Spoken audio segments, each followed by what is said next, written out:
Muy buenos días a todos, agradecemos a Carlita Jarada por habernos dado el pase. Empezamos, señores, una nueva semana en Junta Médica en la que ustedes van a aprender todo sobre cómo tener una vida saludable. Hoy vamos a hablar sobre la osteoporosis, otra enfermedad silenciosa que no suele presentar muchos síntomas. Osteoporosis se denomina así porque significa huesos porosos o huesos llenos de agujeros.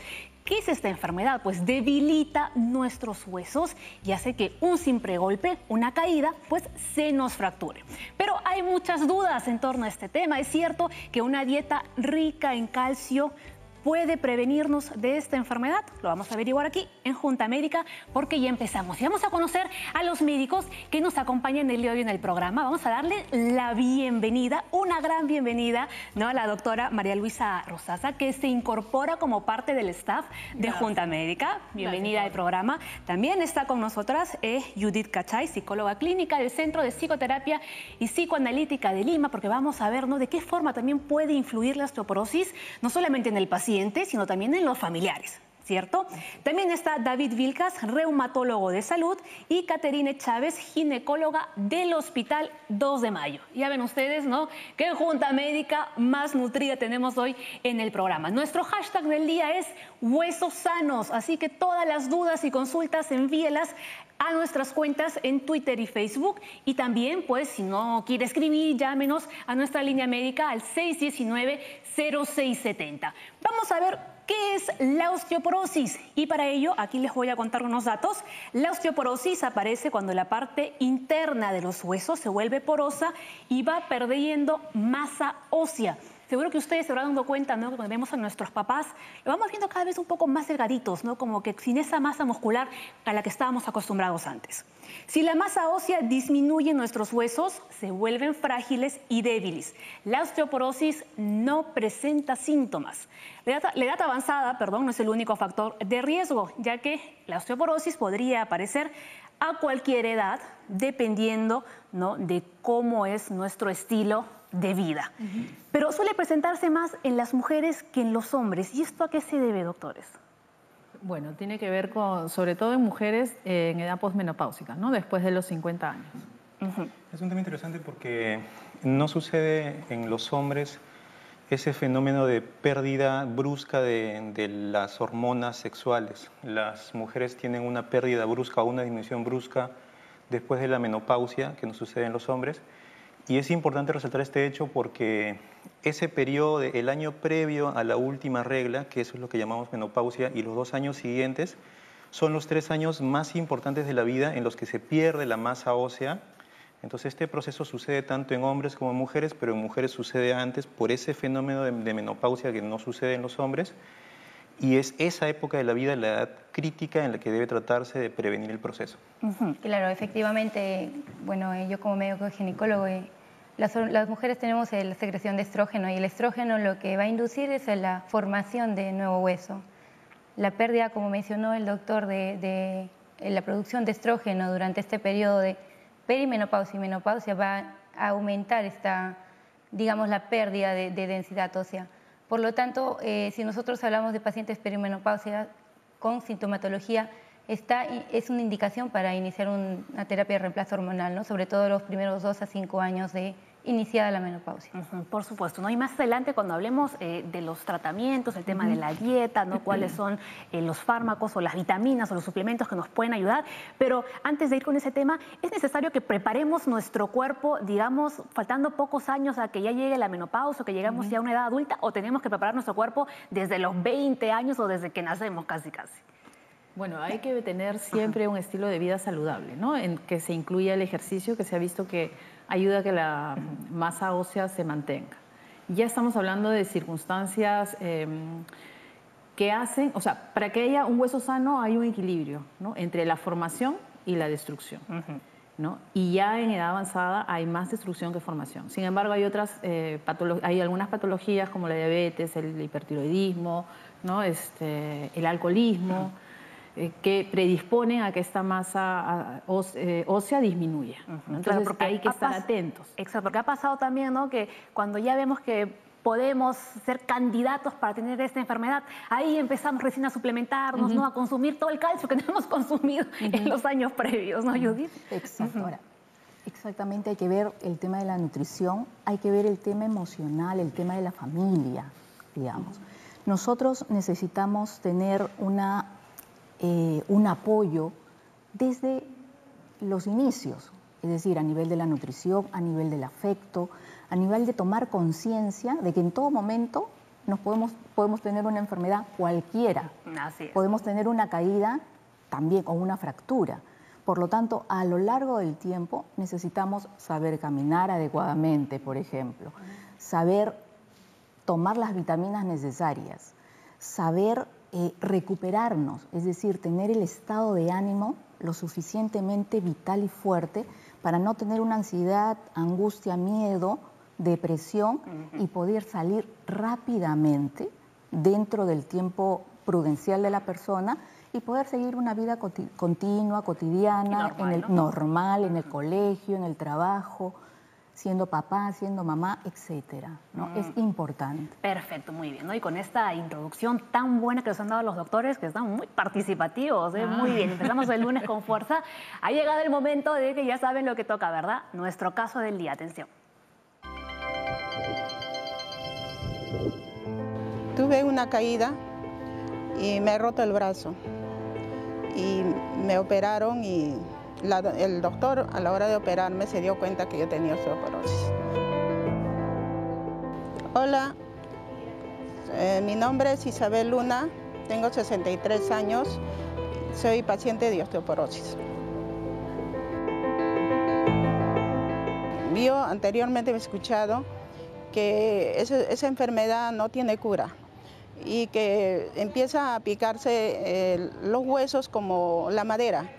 Entonces, después del tratamiento que me dio, ya la herida estaba cerrada, me dijo que haga la terapia.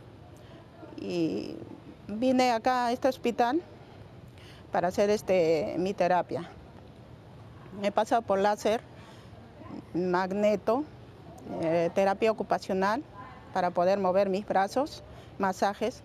Y después ya la doctora me ha estado chequeando y me está dando las medicinas que tengo que tomar, el calcio, el colágeno, la glucosamina y vitaminas que la doctora me receta.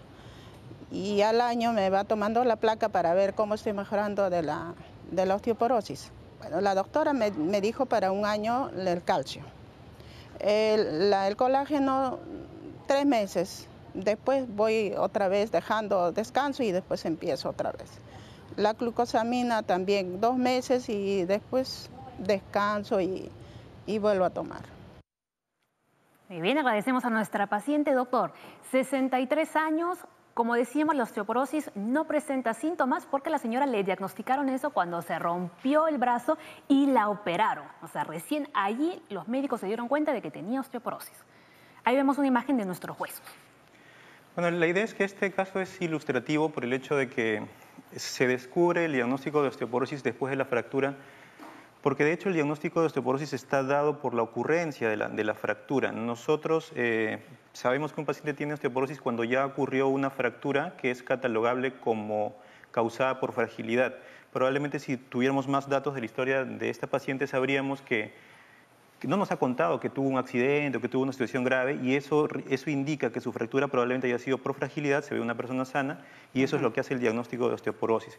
Como le indica la imagen, nosotros vemos aquí dos huesos.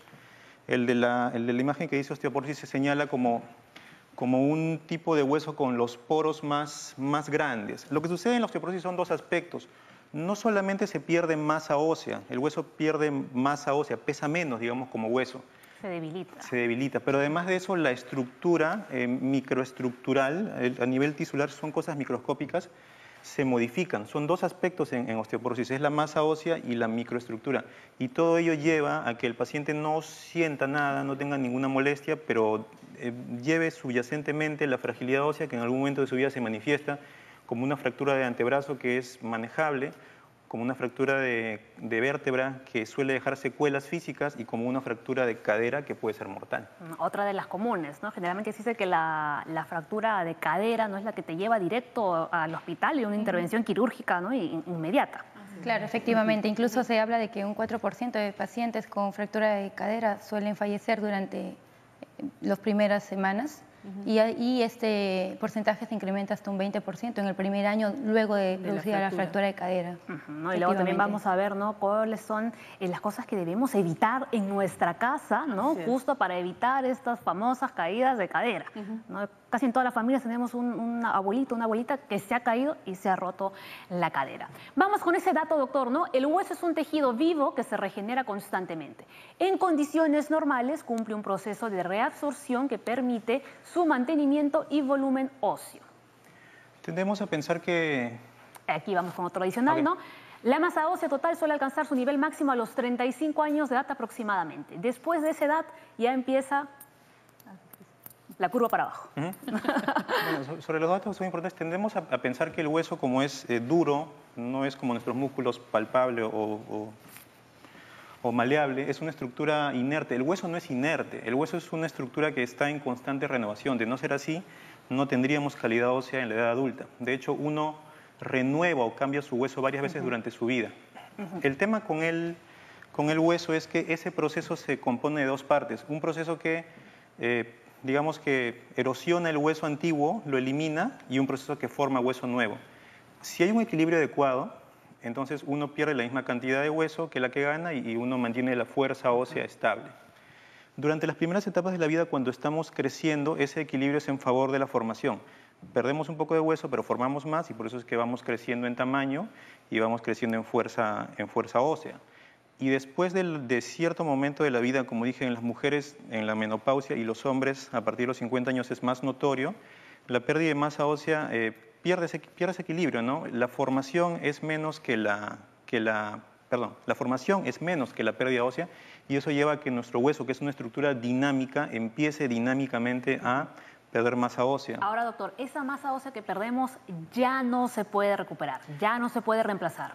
En realidad sí se puede, pero parcialmente. Ese aspecto que tocaron de la masa ósea es bien importante. Nosotros estamos acostumbrados a ver a estas patologías como procesos de gente mayor, pero en realidad importa mucho el concepto de pico de masa ósea. Y el pico de masa ósea se obtiene generalmente, la mayor parte del pico de masa ósea se obtiene durante la pubertad. Entonces nosotros alcanzamos más o menos nuestro pico de masa ósea, tanto hombres como mujeres, hacia los finales de la pubertad, 19, 20 años. Y luego seguimos aumentando masa ósea. Entonces, entre los 30 y los 40 años, la persona tiene su máximo de masa ósea de toda su vida, pero no la ha adquirido ahí, la ha adquirido en su niñez y en su pubertad. Es por eso que el tratamiento de la osteoporosis comienza desde la juventud. Actividad física, dieta, crecimiento, buen ambiente psicológico para que se dé un crecimiento adecuado. Claro, ¿no? Y ahí es a donde quería llegar antes, ¿no? Que lo que les comentaba, que a veces uno quiere correr con el tratamiento ya cuando ya está la enfermedad, ¿no?, instalada en nuestro cuerpo. Así es, ¿no? Hay que hacerlo preventivamente y dos factores que son sumamente importantes es el consumo de alcohol, que es negativo, y el tabaco. Ya está comprobado científicamente de que en efecto estos dos elementos perjudican notablemente nuestro hueso. El alcohol en altas dosis, ¿no? Pero como conversábamos con David, cuánto es mucho, cuánto es poco, porque periódicamente salen estudios que dicen que es bueno tomar una copa de vino, un vaso de cerveza, claro, un poco medido, parece ser que es saludable, ¿no? Al respecto, sí hay un estudio, refieren que más de 3 unidades al día o más de 21 unidades a la semana. ¿Y qué hablamos con respecto a las unidades? Aproximadamente 8 a 10 gramos de alcohol, ¿no? Estamos hablando que, por lo tanto, un consumo de aproximadamente 30 gramos de alcohol al día sí sería perjudicial, ¿no? Igual que la cafeína. Así es. Creo que muchos de nosotros, incluyéndome, nos gusta mucho el tema de tomar café, pero se ha comprobado también que más de 4 tazas de café al día es es un factor perjudicial para el tema de la densidad ósea, ¿no? Igual hay otros, claro, igual si usted mencionó el tema de los cambios o los hábitos digamos, saludables, es importante en realidad porque no solamente va a estar en relación con la osteoporosis, sino que también va a estar en relación con múltiples enfermedades, ¿no? Como el hecho de tener un ejercicio regular, se dice que aproximadamente una media hora, aproximadamente 3 o 4 veces a la semana, sería lo indicado, ¿sí? Para poder tener una vida saludable. Y para las más chicas, ¿no? Que se ponen a dieta permanentemente y tienen unas dietas hipocalóricas de 600, 800 calorías al día, esto trae consecuencias a largo plazo también porque nuestros huesos. se descalcifican, ¿no? Son desnutrición por periodos de repente no tan prolongados, pero sí son épocas de desnutrición, ¿no? Efectivamente, Entonces, incluso se habla del índice de masa corporal, ¿no? Cuando el índice de masa corporal está por debajo de 20, también es un factor de riesgo. O cuando las mujeres presentan una disminución de la pérdida del peso mayor del 10%, también es un factor de riesgo. Muy bien, y hay otros factores de riesgo, además de los que nos han estado contando las doctoras, y se las vamos a mencionar después de la pausa. Ya regresamos en Junta Médica.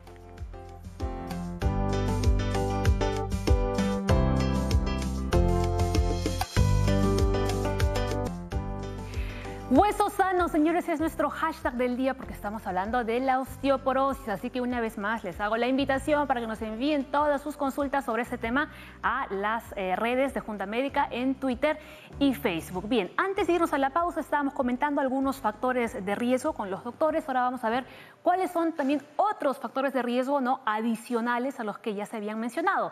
La edad avanzada, la menopausia, ¿no? También la estructura ósea pequeña.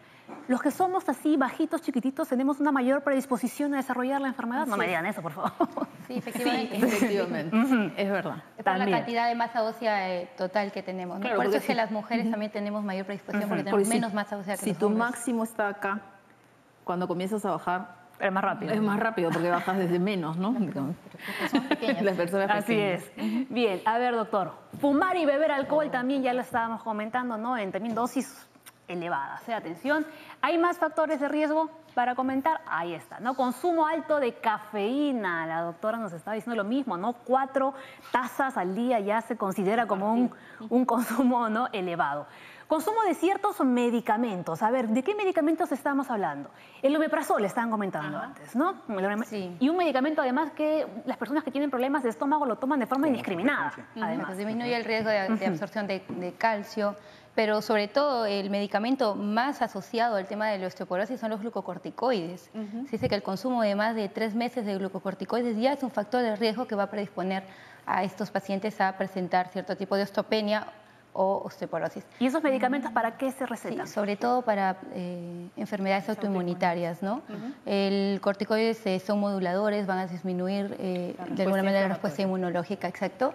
Entonces se dice que el corticoides tiene un efecto sobre estas células que se llaman osteoblastos, van a inhibirlos y van a estimular estas células que se llaman osteoclastos, que son los que van a reabsorber el hueso, ¿no? Es más o menos lo que explicaron del equilibrio entre formación, ¿no? y degradación de huesos. Hay que tener también en consideración que cuando las personas empiezan a tomar fármacos puede ocurrir la dependencia o al revés, una ansiedad a decir nunca he tomado y por qué tengo que tomar ahora. Entonces se genera mucha ansiedad. Las personas lo que hacen es incluso con el tema de la osteoporosis pierden lo que es la imagen corporal y tienen que volverse a readaptar. Y eso significa tener que asumir una nueva adaptación de su imagen. Para eso hay que tener tolerancia, paciencia, frustrarse sanamente y adecuadamente. ¿Para qué? Para que vuelva a reinsertarse. Va a haber cambios en su vida y estos cambios van a ser de aquí en adelante, digamos. No solamente van a ser cambios por la enfermedad, un año, un mes, no. Ellos ya tienen que saber que va a ser todo el tiempo y toda la vida. Crónica, ¿no? A largo plazo, es una enfermedad crónica. Y no solamente que va a cambiar la vida del paciente, sino de las personas con las que vive, ¿no? Siguiendo con el tema de los medicamentos, las medicinas para combatir la depresión, también los podíamos incluir. Los antidepresivos y también antiepilépticos, ¿no? Que también se usan en los pacientes con algún tipo de problema de salud mental o para los pacientes que tienen epilepsia, ¿no? Entonces, como todo tiene un riesgo, ¿no? Entonces uno tiene que medir qué es menos peor, ¿no? Entonces, Tampoco es que y me pasa en la consulta, ¿no? Pero esto me va a producir, pucha, pero te va a producir todavía en muchos años, hay que esperar, hay que usar dosis las más bajas posibles, en el menor tiempo posible, ¿no? Y hacer los chequeos y hacer la prevención, ¿no? O sea, haz más ejercicio, come más sano. Exacto. Claro, Tampoco no es no tomar los Como medicamentos. una acotación, para este tipo de pacientes siempre se le tiene que administrar conjuntamente calcio con vitamina D, ¿no? Se dice que aproximadamente se debe administrar 500 miligramos de calcio al día como mínimo, asociado a 800 unidades de vitamina D, ¿no? Perfecto, ¿no? Y ya para cerrar, ¿no?, ese tema de los factores de riesgo, algunas enfermedades autoinmunes, ¿no, doctor? ¿No? Bueno, hay una serie de enfermedades no solamente autoinmunes, sino comunes. La diabetes, la depresión, el VIH, en general cualquier enfermedad crónica tiene tendencia a tener un efecto negativo sobre la masa ósea. Como dijeron, hay una serie de medicamentos como los corticoides o los antiácidos. Es bien importante resaltar lo de los antiácidos porque se tiene la costumbre de consumir mucho bloqueador, mucho omeprazol, mucha ranitidina, pensando que uno protege su estómago, pero estos medicamentos inhiben la absorción de calcio. Uno recibe calcio de la dieta o en pastillas y uno pierde el provecho de ellos por el consumo indiscriminado muchas veces de estos medicamentos. Así es, ¿no? Y ya por último, la falta de ejercicio físico, ¿no? Importante también, ¿no?, ejercitarnos, ¿no?, por lo menos una vez a la semana. En realidad, se recomienda que sean 3 a la semana, ¿no? 3, como mínimo 3 veces a la semana, ya, como mínimo. Y ahora sí, doctor, antes de ver, ¿no?, la segunda parte de nuestro caso, vemos que hay 2 tipos de osteoporosis, primaria y secundaria. ¿En qué se diferencian así rápidamente? La primaria es la natural. Los hombres por envejecer, las mujeres por la menopausia y envejecer, pierden masa ósea y desarrollan osteoporosis. Es lo natural. La secundaria se debe a causas diferentes. Como dije, las enfermedades que mencionamos, los medicamentos que puedan tomar, esta falta de ejercicio que puede ser consecuencia de postración por otras enfermedades. En general, las causas no naturales son las que catalogamos como secundarias y más o menos la mitad de casos son causas secundarias. Así que ya lo saben. Ahora sí, señores, vamos a ver la segunda parte del caso.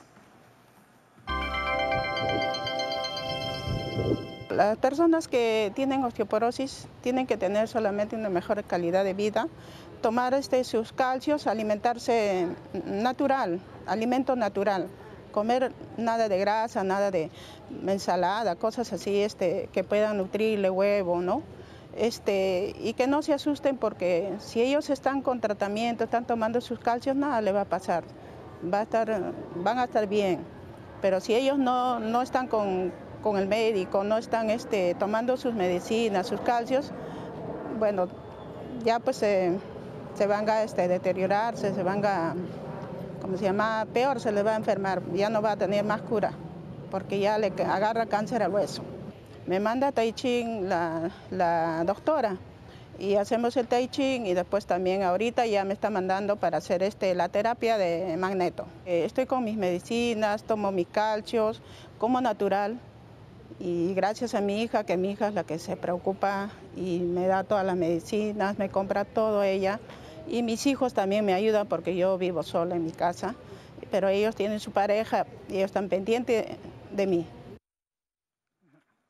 Allí escuchábamos, ¿no?, cómo se involucra la familia también, ¿no?, en el tratamiento de la señora. ¿No? Y otra cosa importante que veíamos también era lo del Tai Chi, ¿no? Otra forma también, ¿no?, para que puedan combatir, digamos, esta enfermedad. Es por el ejercicio en sí que hace que se segreguen más endorfinas, serotoninas, pero también porque tiene un efecto que tiene que ver con el estado de ánimo, ¿no? O sea, todo esto, el Tai Chi está sumamente recomendado porque si bien a los adultos mayores hay que sugerirles que hagan ejercicio, tampoco es que puedan hacer ejercicio de alto impacto. Claro, esos son ejercicios con movimientos muy suaves. Ahora, con respecto, por ejemplo, a los ejercicios, se ha comentado 3 veces a la semana, 30 minutos. Hay también otras investigaciones que sugieren que los ejercicios sean diariamente solo 5 minutos. Y exactamente, ¿por qué? Y esto habituarlo desde muy temprana edad. Obviamente los niños van a tener una vitalidad que 5 minutos les va a parecer nada, pero en el transcurso del tiempo, ya por las diferentes actividades que uno tiene, se olvida o ya no hay tiempo. Entonces se recomienda 5 minutos. Y incluso sentada. Hay ejercicios en donde se pueden desarrollar y se pueden hacer. Claro, ¿no? La familia también tiene que estar informada. ¿Por qué? Porque necesitan tener mucha paciencia también la familia. Tienen sus actividades pero tienen que programarse, organizarse para atender a el familiar, para darle la medicina, para la alimentación, para los ejercicios. Entonces es organizar su tiempo y organizar el tiempo. Lo otro es aprender a delegar. A veces solo hay un hijo o una hija, de repente las primas, las tías o una persona que le ayude.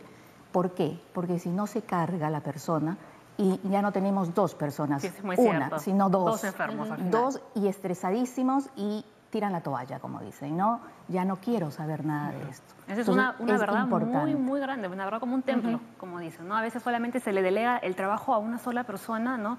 Y los demás, pues, nos olvidamos, nos lavan las manos, como se dice también, ¿no? Fácilmente. Muy bien.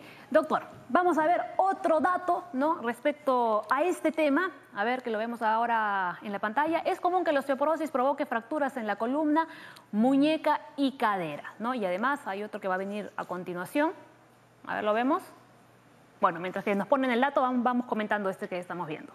Bueno, ahí está. La osteoporosis afecta principalmente a mujeres después de la menopausia, aunque también puede hacerlo antes o presentarse en hombres, adolescentes e incluso en niños.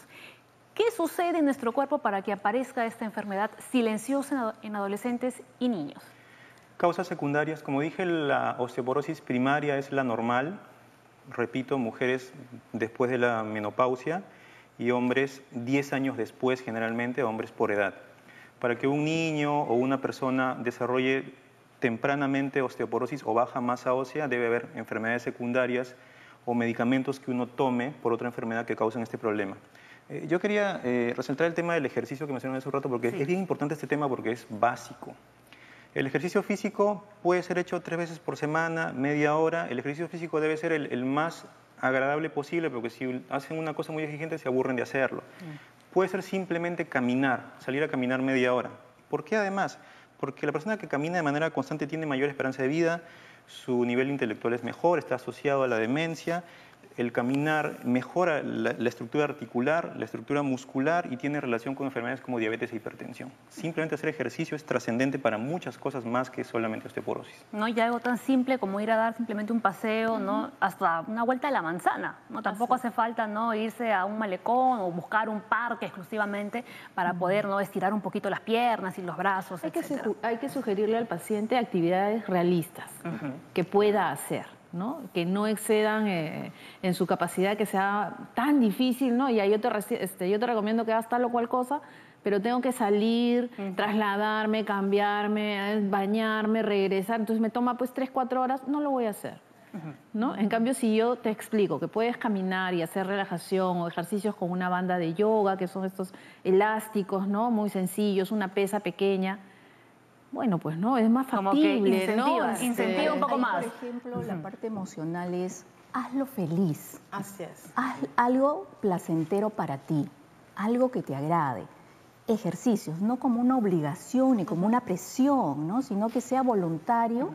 ¿Por qué? Porque la toma de conciencia de lo que tiene y lo que necesita ir haciendo, que es la modificación de conducta para adquirir una mejor calidad de vida. Finalmente, es para la persona, es para ti, ¿no? Y hacerle entender esa dinámica, que es a nivel de actitud, lo comprende y lo va a hacer con más agrado. Incluso va a ir a sus citas médicas, su medicina, su tratamiento psicoterapéutico, va a ir viviendo el hoy, viviendo el día a día. Porque claro, ellos empiezan a pensar en el futuro, ¿no? ¡Oh!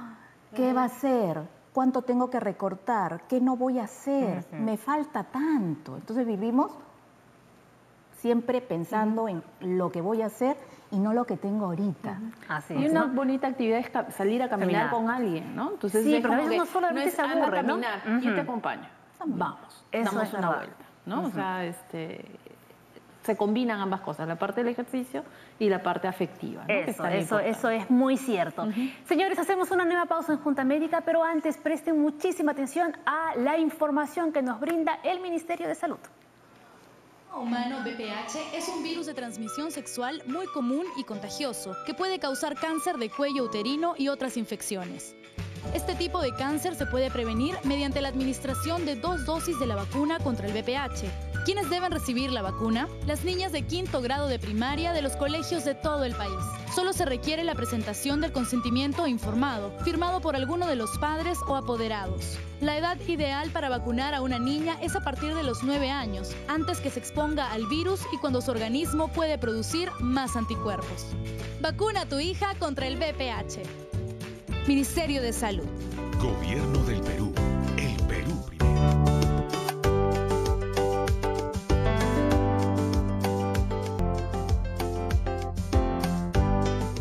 Bien, vamos con las consultas que nos han llegado a nuestras cuentas en las redes. Recuerda que nuestro hashtag es Huesos Sanos y las puede enviar a la cuenta en Twitter y Facebook de Junta Médica. Vamos con la primera. Jocelyn dice, ¿a dónde recurrir para tratar osteomielitis crónica? Hace meses hago una intensa búsqueda de tratamiento para esa difícil enfermedad ósea. ¿Existen especialistas en nuestro país? Sí, tendría que ir a un traumatólogo, ¿no? Para empezar. ¿En qué consiste esa enfermedad así chiquitito para entenderlo? Es simplemente una infección crónica del hueso. Y como el hueso es un tejido duro al que entran difícilmente los antibióticos, es difícil que se elimine el germen, por eso que se hace crónica. Entonces, pero sí hay especialistas. Tendría que preguntar en la red de salud que le corresponde, ¿no? Ok, perfecto. Vamos con la siguiente. José dice, doctores, muy buenos días, tengo 34 años. Mi consulta es la siguiente. Una persona con displasia de cadera congénita, ¿qué probabilidades tiene de tener una osteoporosis y qué tipo de ejercicio se puede realizar? Bueno, una displasia de cadera congénita es una formación inadecuada de la cadera que lo que predispone es a desarrollar artrosis tempranamente. Pero finalmente, como lleva a un deterioro de la movilidad física, y dijimos que movilidad está relacionada a masa ósea, pues sí tiene riesgo de desarrollar eventualmente osteoporosis. ¿Qué tipo de ejercicios? Tendría que conversarlo mejor con un terapista físico especializado en el tema, de modo que los ejercicios sean buenos para sus huesos y no malos para sus articulaciones sensibles. Muy bien, y vamos con la siguiente. Esta me gusta porque es un poco polémica, ¿no? El tema de la alimentación. ¿Es verdad o mito que consumiendo calcio se pueden regenerar los huesos? Bueno, yo tendría que decirles que el hueso no está hecho solamente de calcio. El hueso está hecho de colágeno, de proteínas. Es una buena dieta, una buena ingesta de calcio, una buena ingesta de vitamina D, y el hueso sí recupera masa ósea. No al nivel del pico de masa ósea de la juventud, pero el hueso sí aumenta su masa ósea. Claro, en no realidad, es todo. Claro, en realidad es bastante controversial el tema, ¿no? Sí. Algunos refieren que no, otros que sí. Lo que sí, algunas investigaciones se han determinado de que un consumo menos de 400 miligramos al día es un factor de riesgo, nuevamente hablando de eso, para hacer osteoporosis. ¿No? Pero sí se ha demostrado también que un consumo mayor de 750 tampoco favorece. O sea, en realidad, ni mucho ni poco. Ni mucho ni poco. O sea, en realidad lo indicado es tomar o consumir dentro de la dieta, si es posible, las dosis diarias que, como mencioné anteriormente, aproximadamente 500 a 700 miligramos de calcio. Así es, ¿no? Y más adelante vamos a ver cuáles son esos alimentos con calcio, ¿no? que podemos consumir habitualmente. El calcio y la vitamina D son los principales componentes para el buen funcionamiento de nuestros huesos, ¿no? Volvemos nuevamente con el tema. Ahora sí, añadimos algo, la vitamina D, ¿no? que es la que podemos recibir tomando el sol. Tomando el sol. Refiere que exponiéndose entre 10-15 minutos antes de las 11 de la mañana y después de las 4 de la tarde, sin fotoprotector, es suficiente como para poder generar la vitamina D que requerimos diariamente, ¿no? ¿Y qué hacemos aquí en Lima estos meses de invierno que no vemos el sol, pero ni un día? La verdad es que hay estudios que muestran que el déficit de vitamina D es más alto de lo que se creía. Y además es cierto que nosotros no tenemos esa facilidad de obtener la vitamina D en la dieta como sucede con el calcio. Entonces, en vitamina D generalmente sí necesitamos suplementar. Es verdad, con el calcio es mejor el calcio de la dieta que las pastillas. En el caso de la vitamina D, en general necesitamos suplementar. Un poco de sol y suplemento. Pero los suplementos los indican ustedes, ¿no? Porque hay muchas personas que se pueden comprar los suplementos por su cuenta y los siguen consumiendo sin saber cuánto tiempo, etcétera, ¿no? Muy bien. Ahora, ¿cuáles son las pruebas para diagnosticar la osteoporosis? Bueno, se utiliza la densitometría ósea, ¿no? Esa es la prueba de elección para ver cómo está la densidad de los huesos, que se miden en algunas partes específicas. Y se puede pronosticar, ¿no? O sea, si es que hay mayor o menor riesgo de osteoporosis para más adelante. Porque el problema de la osteoporosis O sea, si bien sí es la osteoporosis, el problema de la osteoporosis es la fractura. Claro. ¿No? Digamos que esa es la prueba que les lleva al diagnóstico. Sí, Con una persona ya se rompe el hueso. Sí, claro, cuando una persona ya tiene una fractura se habla de osteoporosis severa, ¿no? En realidad, mientras tanto, la osteoporosis de por sí es en realidad un hallazgo, es un factor de riesgo para tener en cuenta y hacer un manejo adecuado de ese paciente, ¿no? Claro. Existen otras pruebas diagnósticas, hablando del tema, la tomografía también computarizada y la ultrasonografía también. Y en ciertos casos donde hay sospecha de fracturas, se le puede pedir radiografías, ¿no? En los pacientes. Por ejemplo, cuando hablamos de otras enfermedades o para hacer un despistaje, nos dicen que a partir de tal edad, por ejemplo, hay que hacernos una mamografía para ver si por ahí no tenemos un cáncer de mama. En el caso de nuestros huesos, sería bueno que nos hagamos alguna prueba para saber si vamos bien o no. Claro, efectivamente. En caso de mujeres, se le indica a partir de los 65 años, ¿no? Una densitometría cada 2 años. Cada 2 años. Cada 2 años, efectivamente. Y en el caso de los hombres, por encima de los 70 años, ese es el estándar, mujeres 65, hombres 70, si es que son personas completamente sanas. Pero si tienen factores de riesgo que hemos mencionado, como enfermedades o medicamentos, antes. O mujeres con, por ejemplo, menopausia precoz, antes de los 45 años, también efectivamente se le está solicitando mucho antes la densitometría. Perfecto, muy bien. ¿No? Como les decía, más adelante vamos a hablar de los alimentos, ¿no? Que son ricos en calcio y también de los elementos que podemos evitar y también colocar en nuestra casa, ¿no, Judith? Para evitar quizás las caídas, etcétera, ¿no? Ahora vamos con nuestra ruta de la salud presentada por Aura. Hola, en esta ruta de la salud vamos a profundizar en el tema de la osteoporosis. Por eso estamos con la doctora Patricia. Doctora, ¿cómo se aborda el tema de la osteoporosis en el caso de adultos mayores aquí en el INR? Bueno, el paciente principalmente viene por algún otro problema de salud asociado, ¿no? Y cuando ya nosotros tenemos sospecha de osteoporosis, le indicamos un examen, que es la densitometría ósea, que se realiza aquí en la institución, ¿no? Y la densitometría consiste en la medición de la densidad mineral del hueso, bajo un equipo que es el densitómetro, donde vamos a valorar columna, cadera y antebrazo. Se hace una valoración de acuerdo a parámetros que tenemos ya establecidos, y de acuerdo a esto vemos si tiene normalidad, osteopenia u osteoporosis. Bien, y una vez que ya tenemos este resultado, ¿qué tratamientos existen? En cuanto al tratamiento, es multidisciplinario. Primero tenemos que ver los medicamentos, que son los fármacos como el calcio y los medicamentos antirresortivos. Luego, la dieta, la nutrición adecuada rica en calcio. Y tercero, los ejercicios físicos, que son importantes para el manejo de la osteoporosis. Y en el tema de los ejercicios físicos, ¿qué se realiza? Principalmente hacemos ejercicios de carga o resistencia, que es un grupo importante de pacientes en los cuales se trabaja con carga de peso, que puede ser con carga de medio kilo en adelante, dependiendo del tipo de paciente. Se menciona que hasta 2 kilos. Y con resistencia, que puede ser con bandas elásticas, por ejemplo, ¿no? Y esto de acuerdo al tipo de paciente que tenemos y de acuerdo a la edad también. Por ahí he escuchado que tienen tai chi.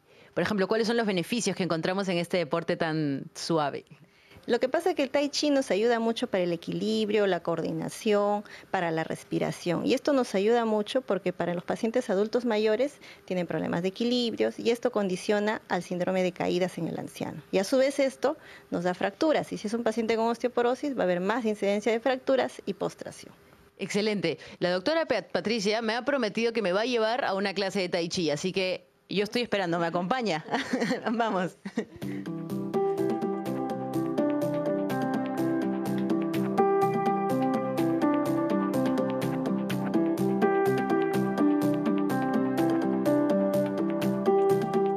Para finalizar nuestra ruta de la salud, estoy aquí con la licenciada Flor, que nos va a contar qué es lo que vamos a observar en nuestra clase de Tai Chi. Gracias. Vamos a hacer un extracto de la danza. Ustedes saben que el Tai Chi es una danza, pero más que nada para que mis pacientes sepan lo que hemos logrado. Hemos logrado mejorar todas nuestras deficiencias que por la edad y por las patologías en sí hemos ido careciendo. Entonces ahora vamos a ver un poquito de lo que hemos ganado. Perfecto, muchísimas gracias, licenciada. Con esto cierro mi ruta de la salud. Estudio, regresamos con ustedes y nos quedamos con ellas. Gracias.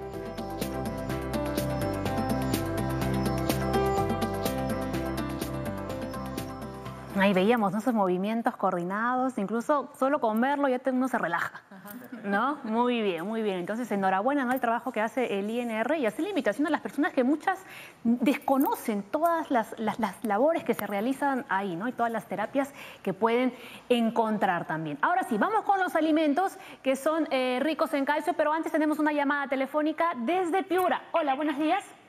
Hola, gracias por tu respuesta. Sí, te escuchamos. ¿Cuál es tu consulta? Mira, yo tengo 2 niñas, una de 10 años y otra de 12. Ellas casi no consumen leche ni productos lácteos. Yo quisiera saber si el calcio que tiene la ajonjolí puede suplementar el calcio que ellas necesitan y de qué forma les puedo dar para que lo puedan asimilar. Muchas gracias. Gracias a ti por habernos llamado. A ver, la Junta, ¿qué opina? Las fuentes nutricionales más importantes son los lácteos. Pero los cereales, las menestras, las carnes de pescado también brindan mucho calcio. No solo la ajonjolí, sino otros cereales. Entonces debería ser una dieta más completa y efectivamente con la dieta se puede suplementar la cantidad necesaria más la actividad física siendo niñas. Claro, hay un estudio que se hace en veganos, ¿no?, que no consumen lácteos. Nada de productos que provengan de animales. Entonces, se ve que si ellos reciben el suplemento adecuado y una dieta balanceada dentro de no consumo de lácteos, pueden tener una buena calidad de vida, ¿no? El vegano que no consume el suplemento sí puede tener problemas a la larga. Claro, la espinaca, ¿no?, la selga también son ricos en O sea, si encontramos un buen reemplazo, un buen sustituto a estos productos lácteos, podemos obtener el calcio que nuestro cuerpo necesita de todas formas. Perfecto. Ahora sí vamos con los alimentos ricos en calcio, ¿no? Leche o queso de soya, ¿no? Aquí hablando, por ejemplo, ¿no?, de los vegetarianos o los veganos, ¿la leche de soya sería otra buena opción? Sí, con un poco menos de contenido de calcio que la leche de vaca, por ejemplo. En este caso, por ejemplo, una persona que no quiere consumir leche de vaca y opta por la leche de soya, ¿debe hacerlo una taza diaria? Bueno, eso lo tendría que ver con un nutricionista, ¿no? Porque también depende de cuánto se desgaste y cuál sea su actividad física. Claro, ¿no? Exacto. ¿Cuántas calorías consume al día? Podemos decir que una dosis, una porción de cualquier lácteo equivale a 300 miligramos de calcio. Con respecto a la soya es un poco menos, creo que son 200 o 150. Entonces, sacando esa cuenta y teniendo en cuenta que uno requiere 1000, tiene que tomar más tazas de leche de soya al día, ¿no? Muy bien. No, hacemos rapidito, ¿no? Verduras de hojas verdes, ¿por qué son importantes? La espinaca, lo que mencionaba Catherine, ¿no? La selga, por ejemplo. También, ¿no? Los frijoles, nueces y las almendras, los frutos secos, ¿no? Tienen muchas vitaminas también. Ahora, ¿qué pasa, por ejemplo, con el colágeno? ¿Sirve para nuestros huesos? A la gente que le gusta comer mucho la pata del pollo, por ejemplo, ¿no? La gelatina. Es controversial, ¿no? Hay estudios que dicen que sí, otros dicen que no. Sobre todo en los suplementos de aminoglucosis. Así es, ¿no? Si uno busca en la literatura como médico, va a encontrar que existen estudios que dicen que sí y que no para casi todo. Uno puede encontrar la respuesta que uno quiera. Claro. Pero los estudios grandes y los conocimientos generales indican que no hay mucha evidencia respecto al colágeno en esta patología. Yo no lo recomendaría. Muy bien. El colágeno sobre todo es más estudiado con el tema del cartílago, ¿no? Exacto, que está el tema asociado más la al piel, tema de la artrosis, de la artritis. Perfecto. Vamos con otra consulta. Dani dice, buenos días, soy Daniel de Arequipa. ¿Es verdad que la gaseosa descalcifica los huesos? Y otra consulta. Mi mamá dice que no coma mucho limón porque se me van a caer los dientes. ¿Eso es verdad? Oiga, yo sí había escuchado eso de limón. Bueno, vamos por partes. Las gaseosas. Bueno, con respecto a la gaseosa, igual que el café, la gaseosa tiende a acidificar la sangre y por lo tanto el hueso con una forma de compensación tiende a liberar calcio. Se dice que sí, en algunas literaturas refieren que sí, algunos alimentos, y de por sí la gaseosa pues es hipercalórica, no solamente está asociado a la acidificación del pH, sino a grandes dosis de carbohidratos, lo cual obviamente va a afectar la salud de una persona que consume, ¿no? Pero también se ha visto que, por ejemplo, ¿no?, que usualmente las personas que consumen mucha gaseosa no consumen lácteos. Entonces, en verdad no podemos decir, ¿no?, la gaseosa descalcifica. Podría ser más bien que la persona que consume demasiada gaseosa, al no consumir las fuentes de calcio, podrían estarse descalcificando no por la gaseosa, sino porque es un hábito de salud, no es saludable, ¿no? Claro. Pero en verdad no se sabe bien cómo funciona, ¿no? Hay todo este mito del ácido fosfórico que descalcifica el hueso. No, En todo caso, quizás las gaseosas oscuras, por su contenido en cafeína, no son recomendables. Y respecto al limón, como dije hace un rato, el medio ácido favorece la absorción de calcio. O sea, lo contrario encima. Por eso es que los antiácidos bloquean la absorción de calcio. Ok, entonces, pero que se tranquilice, ¿no? La mamá. ¿no? Más que nada, pues, no se le va a caer se le caen los dientes. La vitamina C es un cofactor. ¿Cuántos limones también debe consumir al día de repente? Es un cofactor de la producción de colágeno, ¿no? O sea, no tendría mucha razón ahí. Hay muchas cosas populares, ¿no? Hay muchos mitos, muchísimos, que se han convertido en verdades. Ya. Yo quería comentar un poco. A ver, repito que nos vamos a pausa. Quería comentar el tema del tratamiento. Por ejemplo, cuando ya les dan el diagnóstico a las personas, si llegan a consulta, puede ocurrir dos cosas en los pacientes. Uno, que no asume y se vuelven dependientes de algún familiar cuando tienen osteoporosis. Y el otro, que más bien no lo asumen y sencillamente van como una situación de... ¿Perdón? Negación. ¿No? De negación, gracias. Exactamente. Uno es regresionan como mecanismo de defensa por la dependencia y otro es definitivamente niego totalmente que tengo la osteoporosis y sigo con mi vida tranquilo y la calidad de vida disminuye, por supuesto. Eso ya depende de cada uno, ¿no? Muy bien. Me encanta esta Junta Médica porque ya ven, se complementan, ¿no? Hay diversidad de opiniones. Esto es la Junta Médica, señores. Pausa y ya regresamos.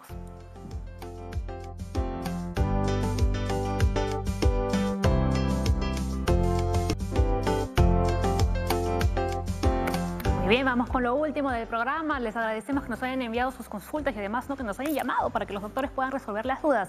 Finalizamos ya el tema del tratamiento, ¿no? Por ahí escuchaba algo del fijador de calcio. ¿Cuándo se debe utilizar? ¿Cuándo no?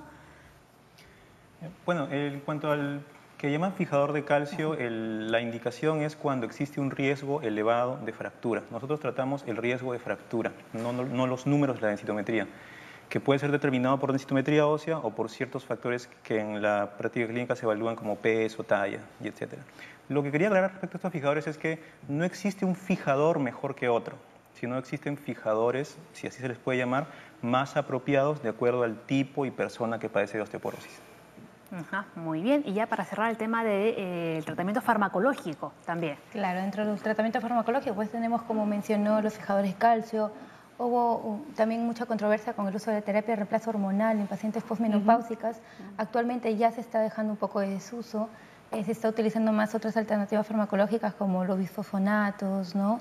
De repente la hormona paratiroidea o algún otro fármaco que también se utiliza, ¿no? Como moduladores selectivos, etcétera, ¿no? Que en realidad, como mencionó, va a depender también porque hay ciertos fármacos que hacen más efecto en aquellos pacientes con osteoporosis de columna y hay fármacos que hacen mucho más efecto o tienen un efecto coadyuvante en pacientes con osteoporosis de cadera, que son en realidad los dos tipos de osteoporosis de localización más frecuente.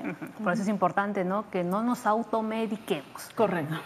Muy bien. Ahora, también sería importante algunas recomendaciones en cuanto a lo que podemos tener en casa que puede originar, ¿no?, caídas como las alfombras. Claro, ¿no? Las alfombras, hay que tener cuidado. En eso sí la familia debería intervenir más directamente, ¿no? Lo que conversábamos. Ponerle unas asas, unas manijas en la ducha, ¿no? Favorecer que el paciente pueda desplazarse sin mayores riesgos de tropezarse, ¿no? Ver el tema de la visión, ¿no? Porque se pueden tropezar porque no ven bien. Entonces hay que hacer preventivamente, ¿no? Porque ya cuando alguien se cae ya estamos pasando a temas mayores. Sí, y lo cierto es que a veces son caídas tontas. Realmente, ¿no? Que se han podido prevenir. El tema de los zapatos. Los zapatos antideslizantes. Claro, que no resbalen. Muy bien. ¿Cuáles serían sus conclusiones y sus consejos finales? Bueno, la osteoporosis primaria, ¿no? La osteoporosis en general es un proceso natural de envejecimiento que hay que prevenir, ¿no? Comiendo saludablemente, haciendo ejercicio, evitando el consumo de tabaco, es lo que les comentaba, ¿no? Cada vez que uno lee algo de medicina, el tabaco está como factor de riesgo para aumentar el daño en el cuerpo y evitar el consumo de alcohol en dosis altas y evitar a las chicas, ¿no? Evitar las dietas. También, ¿no? Gran estreno de María Luisa aquí en Junta Médica. Gracias. Muy bien. Judith. A ver, para la parte emocional sería muy importante que las personas asuman su enfermedad, sean conscientes, que mantengan un espacio terapéutico continuo y constante, que toleren, digamos, todo lo que los profesionales le indican, que de una u otra manera también hagan sus ejercicios, que no los dejen, pero sobre todo que sean constantes, perseverantes, porque la calidad de vida es para cada uno de ustedes, no es para nadie más. Así es. Y doctor Vilcas y Caterina, a ver, una conclusión conjunta, a ver, para irnos ya. Bueno, de repente tomar responsabilidad también, ¿no? En caso de las mujeres, seguir sus controles.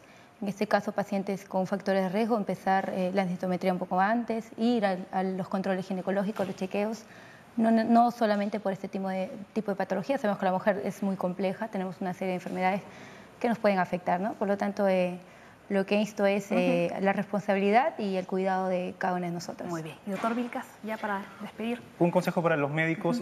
Tengo la impresión de que existen muchos pacientes con fractura que no tienen evaluación densitométrica. La existencia de una fractura debe llevar de inmediato a un estudio de osteoporosis. Estupendo. Muy bien, señores, nos vamos. Mañana vamos a hablar de varices, así que también presten muchísima atención. Agradecemos a los médicos que vinieron el día de hoy a Junta Médica. Nos vemos, ¿no? Así es, nos vemos. Se quedan con la programación de TV Perú, que ya llega Jaime Lertora y a lo grande. Hasta mañana.